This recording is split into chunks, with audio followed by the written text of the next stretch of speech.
straight where we left off last time, because Jonathan and David, their souls were knit to each other.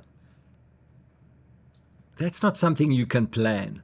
That's not something you can predict.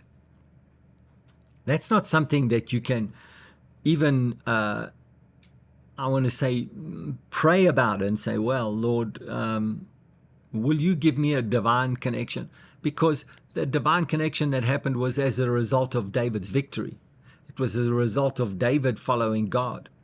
So, but when the moment comes, our job is to recognize it and to not be intimidated by it. Remember, the answer that David gave to King Saul was, my father is your servant, and I am my father's son. But there was something that happened in Jonathan, the king's son, that knit his soul to David's. God was in that transaction. It wasn't merely one man to another. I mean, there certainly was that connection between two men that were courageous. They were warriors. And later on, you find out just how courageous Jonathan was and just what a warrior he was in his own right. But it was something that God did. I'm going to just read to you verse 2. So Saul took David that day and would not let him go home to his father's house anymore. You see, David gave him permission to do that because he said, my father is your servant and I am my father's son. So he said, my father and I are here to serve you. You are the king. We are here to serve you. So from that moment onward, Saul exercised his right as king, and he said, I'm not letting you go back to your father. You come into my household and you serve me. Again, that's not something David could have predicted before he took on Goliath, but it is a part of the victory. And God will bring you into new places. God will put you before new people. He might relocate you. He might allocate things to you. He might put you in a different location. There might be a whole lot of things that happen when you start to have victories in the spirit based on the covenant that God has for you. But I want to just jump onto the covenant and the knitting of the soul of David and Jonathan. Verse 3 says, then Jonathan and David made a covenant. They recognized that God had done something here. Their souls were knit with each other, and they made a covenant.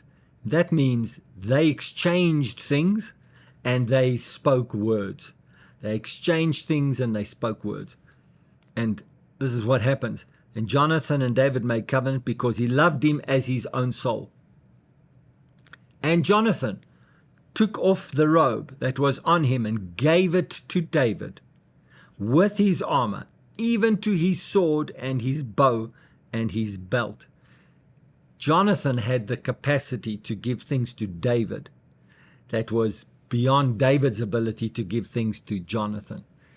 The exchange of gifts. Remember, I just want to say that David left his armor in the tent. He did not consider that armor to be his.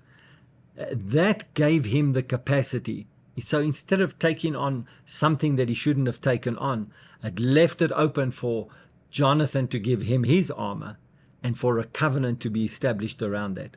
The lesson, even though you might have some victories, don't be in a hurry to take on new roles. Don't be in a hurry to take on new advantages. Be respectful about the victory that you have. Walk in humility and the courage and the honor and the strength of the Word of God that has given you that victory in your life. And then leave it open to God for Him to establish new covenants, new orders, new resources that can be given to you that establish a new covenant of blessing, a new covenant of partnership, a new covenant of strength that God will bring into your life. And again, I want to say that what David did next. So David went out wherever Saul sent him and behaved wisely. When I come back next time, I'm going to just read that to you, and we'll talk about and David behaved wisely. God bless you.